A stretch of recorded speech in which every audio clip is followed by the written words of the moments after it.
Hello, welcome to the first steps walkthrough video for the Inventory Framework plugin. Today we're going to be covering over creating a new project and installing the plugin. To begin, you're going to want to go over to the documentation and you're going to see all the categories here, and we want to start off in Introduction. Once you go in here, you can find first steps and many more topics, and we're going to be beginning with installing the plugin. But first, we're going to need a project to use. Because of that, I'm going to make a brand new third-person template project. We're going to make a third-person template project. And if you're making a brand new project, you can go ahead and click C++, and then you'll get all the files that we will be needing in a moment. I'm going to begin with a blueprint project because I'm going to assume that many people who are watching this video do not have any C++ code in their project, and I'm then going to walk you through how to generate all the files that we're going to need in a moment. I'm just going to give it the default name, and I'm going to create. One thing that I forgot to do was to install the plugin into the engine, and we are then going to be covering how to install it locally. Once we are in our project, I'm going to go up into the top left, go into Edit, Plugins, and search up Inventory Framework Plugin. And we can enable it here, and we don't need to restart because what we're going to do is we're going to generate the C++ files that we're going to need.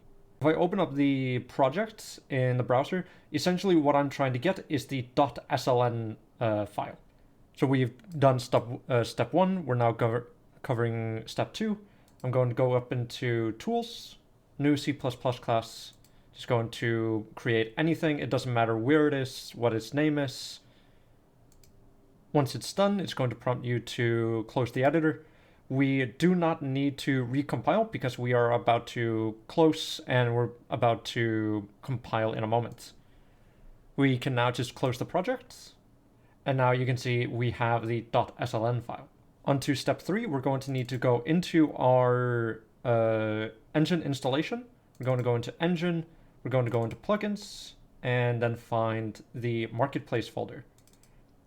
Ever since Fab was released, plugins have weird names, and mine is for some reason called this. You can verify by opening it up and seeing Inventory Framework Plugin.uplugin. I'm going to copy this folder. I'm going to go back into my projects, and we, in this case, have a missing plugins folder. So all we need to do is just right-click New and make a plugins folder. We can open this up, paste the folder in here. And for convenience sake, I am just going to rename it. We can now go back in here. We can right-click our projects and generate Visual Studio project files. While I do recommend using Writer, I'm going to assume the majority of people watching this are using Visual Studio or have maybe not heard of Writer. I do recommend always using Writer, but in this case, I'm just going to use Visual Studio. Once Visual Studio is open, we just need to build the project. You'll see Unreal Engine 5, and then eventually you'll see your project.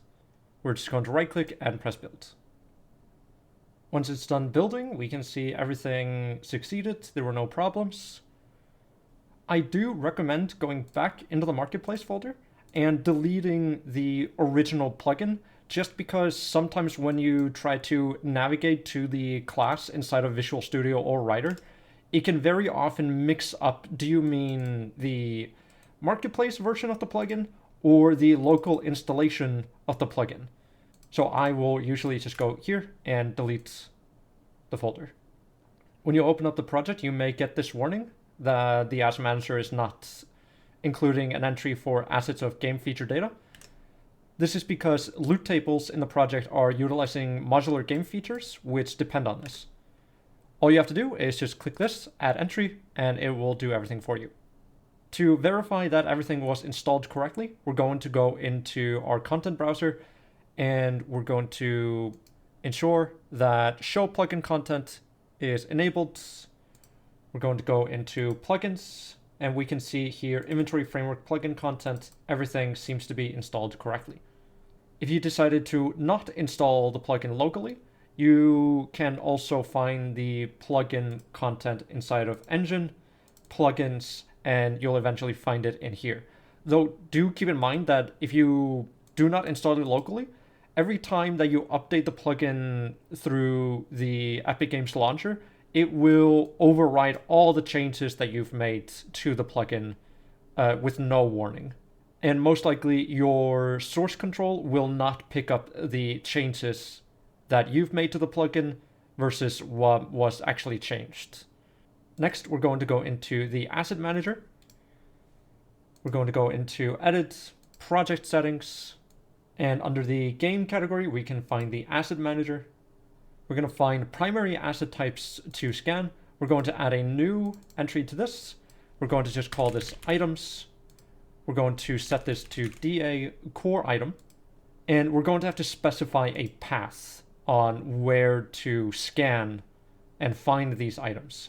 In general, I would suggest you make a items database, something like that folder, and specify where the asset manager can find all of your items to speed up the asset manager lookup. Because right now, just for the sake of simplicity, I'm going to just assign it to the root game folder. But this does mean that every time I use the asset manager to try and find items, it's going to have to scan every single folder inside of the project. This is also recursive, so it will go into, for example, characters, mannequin, level prototyping, blah, blah, blah, and scan every single asset. So it is much more optimized to specify a specific folder and keep all of your items inside of that folder. If you are using the crafting system, you will also want to add another index and set the primary asset type to crafting recipes, set the asset base class to DA core crafting recipe, and then, as we covered earlier, go into the directories and add all the locations where you might store your recipes. When we scroll down, we can find a validating section. This is just to validate that everything here has been set up correctly. What I'm going to do is I'm going to press Control P, and I'm going to search up item editor. And I'm just going to press Control B to open up the content browser. I'm going to run this editor utility. I suggest adding this to a collection or probably favoriting this folder here. So now you can very quickly access the inventory helper and the item editor utility widget. I'm going to go back into my content folder. I'm going to make a, let's say, inventory framework plugin folder. I'm going to make a folder here called items. I'm going to right click, go into inventory framework, and create a new item asset. Just for example, I'm just going to make a basic item. I'm going to reload, and we can see the item got detected, so our asset manager is set up correctly. We can now even use the item editor to modify the item assets. And we can see here is a preview of what the item will look like. Since we have not assigned any kind of texture or assigned any kind of item actor, it's going to just report it's a bad blueprint. If we save, we're going to get numerous errors to tell us things inside of this are invalid. So for example, name is empty. We're going to fill that out. Test item. We're also going to get warnings here. No developer image, inventory image, or generated item icon is being used. No valid thumbnail for the asset found. IFP supports generated item icons during runtime, but it requires an item actor to be valid. So for testing purposes, I'm just going to disable this, and I'm just going to assign a random texture, for example, this. We can now save this. We can clear the message log and press save, and we can see no errors. We can also press here to refresh the library, and we can see the asset no longer has that cross, and we can see the test item name there. If you are going to use the example project, which can be downloaded on the product page, you're going to want to go into the documentation here. Once you've downloaded the example project, you're going to want to check out the project structures section here. And you can see that the majority of the logic is assorted into various helper components. Once we're in the example project, I'm going to press Ctrl P and look up third person. And we can see the third person character here. And you can see it virtually has nothing inside of it. But you will see here on the left that there's various helper components. And the main component that is doing the heavy lifting is the quick start helper. We can open it up, go into the event graph, and see how by default the example project sets up the inventory. We'll go back into the default third person character, and what I always recommend doing in a new project is to start making child classes of virtually anything, which is recommended here and when you're installing the plugin, to always make children classes of almost everything. So I'm going to make a new folder, call this components, and we're going to make a new child of the inventory component. We can see here BPAC inventory. I always recommend making a child of the blueprint version rather than the base C++ version. I'm just going to call this my inventory component. Now when we look up here, we can find my inventory component, we can find the C++ version and the blueprint version. I'm just going to add my inventory component, and we're going to see here that it's going to want you to implement the inventory interface to this class. This interface will now automatically be added. Please override the get inventory component function. You might want to implement the blueprint interface if this actor will have a preview made of it or dropped by the user through the drop item function. We can see here it automatically implemented the interface for us. We're going to override this function, and we are just going to implement this. You are now set up to start designing your inventory. First, I always recommend creating some kind of gameplay tags management. I don't really recommend using the default INI file to store your tags, but for simplicity, that's just what I'm going to do today. I'm going to add a new tag, and I'm going to call this IP containers.identifiers and just player grids. And I'm just going to add it to the default gameplay tags INI.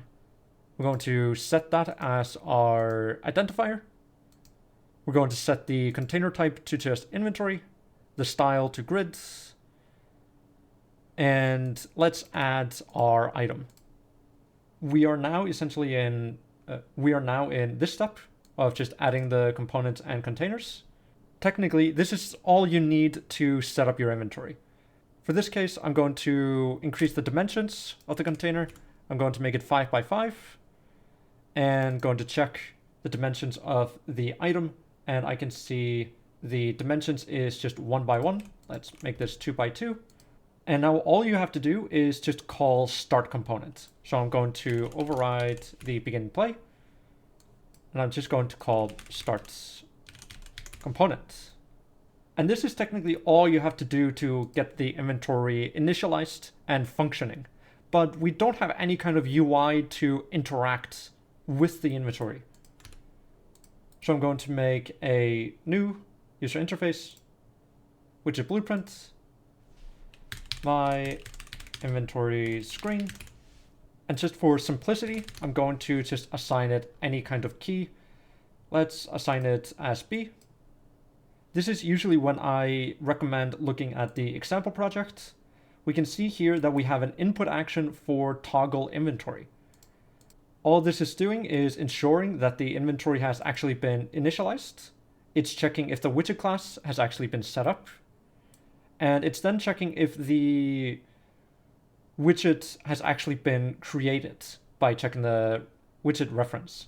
If it isn't, it's going to create the inventory screen.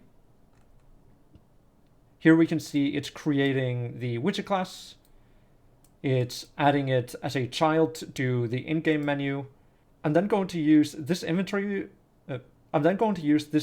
function, which is just letting the inventory screen know what inventory component it's using.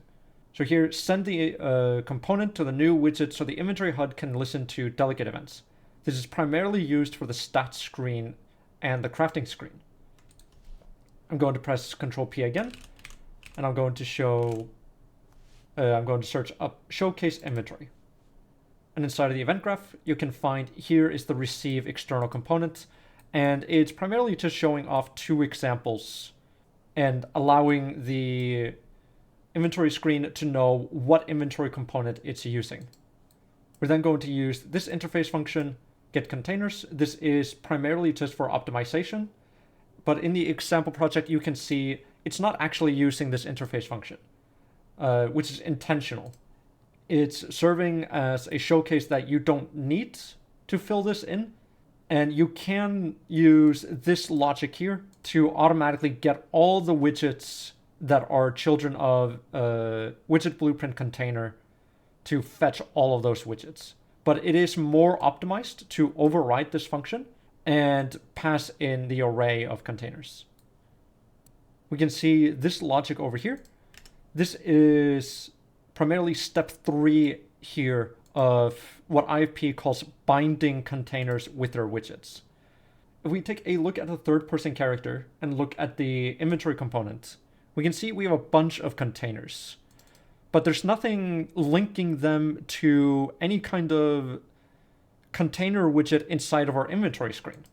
If we take a look here, we can see we are looping over all the container widgets that we found. So this widget, this widget, this widget, through the logic that we did here, and we are binding the containers with their widget counterparts. This is optional. You can have invisible containers. So just like I mentioned earlier, this is technically all you have to do. But we still need some kind of UI to interact with the inventory. So what we're going to do is we're going to get the container that has the same identifier that was assigned in the widget. This is the default behavior of IFP. You can customize this however you want. Bind container with widget does not care what struct and what the widget you pass into it, allowing you to bind whatever container with whatever widget that you want. So we can see here we are getting all of the container settings inside of the inventory component, and we are fetching those that have the same container identifier. So if we take a look here at the grid container widget, we can see that the container identifier has been set to IFP containers identifier player grid. And if we take a look at the third-person character, we can see there is a container that has the same identifier. So that's how they get bound together and linked. Once we have created the inventory screen, we're going to continue. We're going to double check, is it already on the viewport? We're going to assign some kind of input mode and then just center the mouse position. And that's really all you have to do. So to begin, I'm going to go back into the example project. I'm going to open up my inventory screen, and I'm just going to look up the containers. There's several demo containers that come with the plugin. I'm just going to add this. I'm going to wrap it in a canvas panel just for the sake of simplicity. Set it to size to content. Keep in mind that all of the settings in here are overridden with what has been assigned in the container. This is just for previewing how the container is going to look. So if we wanted to preview how 5x5 looked, we can do that here. All that matters is the identifier. So for example, I'm going to set this to 3x3. And in a moment, we're going to see that this value is overridden by what is inside of the player character. Like I mentioned earlier, we have an interface, and I'm going to override the get containers function. We can now just get this and make an array, and that is all we need. For the sake of simplicity, I am just going to have a key. Ideally, you should be using input actions. So here we're going to get the widget class, make sure it's valid. If it is valid, we're going to create widget, We're going to assign that as the widget ref. Then we're going to call get containers. We're then going to get the inventory component. We're going to call get container by identifier. And we're just going to get all the container settings. I'm going to plug that in here. Get the temporary container settings. Pass in the container identifier. Plug this in. And we're going to make sure if it was actually found.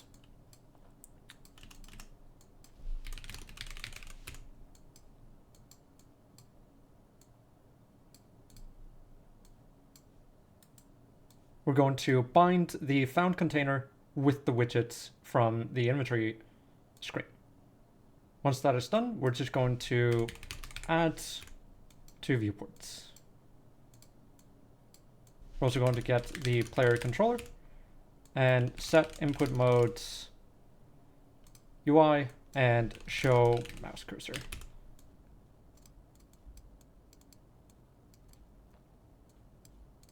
Let's not forget to assign the widgets. So my inventory screen. And there we go. We have our inventory item. We can move it around.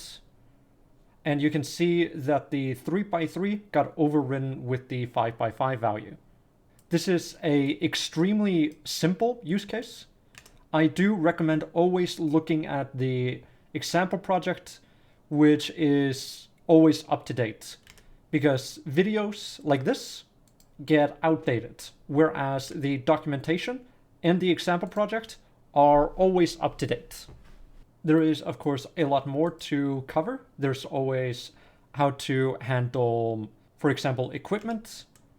And that is also wrapped into its own little helper component, which is just this. And there is also documentation for various topics. For example, working in the system covers equipment, equipping and unequipping items. And there's also documentation for each individual system. And there is also documentation covering almost every single class that you can find in the plugin. The most important piece of documentation that I suggest reading is how does the system work, the inventory components, the DA core item, and whatever system that you are interested in working with in here. And as always, I suggest you go into the custom interaction system, because IFP does provide a interaction system, but it's extremely basic and it's designed to be removed. There's also common questions about when to actually start the component and when you should stop the component. And I also recommend going into optimizations, which covers even more ideas on when you should actually be calling start component, because calling it on begin play is fine, especially for the player character, but for items in the world, you wouldn't really want to call it on begin play, because you are then initializing potentially tens to hundreds of inventory components, and you especially should not be initializing their inventory screen widgets on begin play. And that's the good thing about IFP's structure, is you can separate all of these components to building the inventory into their own little steps. That has been it. Thank you for watching. I hope to see you in the next one. Goodbye.